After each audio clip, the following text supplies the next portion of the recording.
तर नमस्कार, मी सागर तुटे.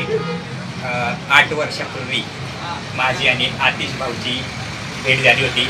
त्यानंतर आतिश भाऊचा नंबर माझ्याकडे होता, परंतु तो नंबर माझ्याकडनं काही कारणास्तव डिलीट झाला आणि योगायोग असा आला की त्यांची आणि माझी भेट झाली. तर ती भेट म्हणजे अशी झाली की माझे जे दाजी आहे तर त्यांचा पेमेंट संभाजीनगर येथे हॉस्पिटल आहे, कॅनॉट हॉस्पिटल. तर तिथे त्यांचा पेमेंट अडकलेला होता, म्हणजे आहे. तर जवळपास 4 ते 4,500 रुपये त्यांचे अडकलेले त्या हॉस्पिटलमध्ये. आणि ती अडचण आम्ही आतिश भाऊला सांगितली आणि आतिश भाऊच्या मदतीने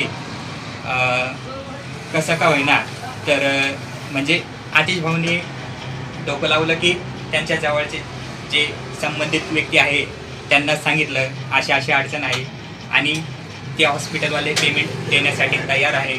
आणि त्यांनी हॉस्पिटलला माझ्या दाजींना उद्या बोलवलेलं आहे. आणि आतिश भाऊचं कौतुक करावं तेवढं कमीच आहे. आतिश भाऊ खूप छान असे सामाजिक सामाजिक कार्यकर्ते आहेत. आणि आतिश भाऊ जे सामाजिक कार्य करत आहेत तर इथून पुढे देखील जे सामाजिक कार्य करतात आतिश भाऊ, तर ते इथून पुढे देखील अतिशय छानरित्या करतील आणि छानरित्या सामाजिक कार्य आतिश भाऊच्या हातून घडावं अशी मी ईश्वरचरणी प्रार्थना करतो. धन्यवाद. आता मी हा जो ओपन केलेला आहे मोबाईल, याच्यामध्ये कोणत्या ॲपमध्ये जाऊ मी? आता गॅलरीमध्ये जाय, गॅलरीमध्ये फोटोमध्ये जाय.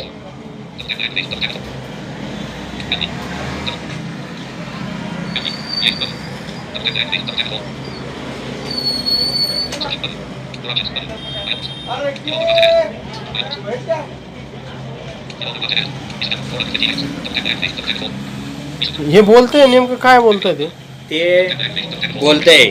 ते जर बोललं नाही ना तर मग आम्हाला समजणारच नाही. पण कोणती लँग्वेज आहे ते? हिंदी, इंग्लिश, मराठी. अच्छा. आता हे काय सांगताय आपल्याला?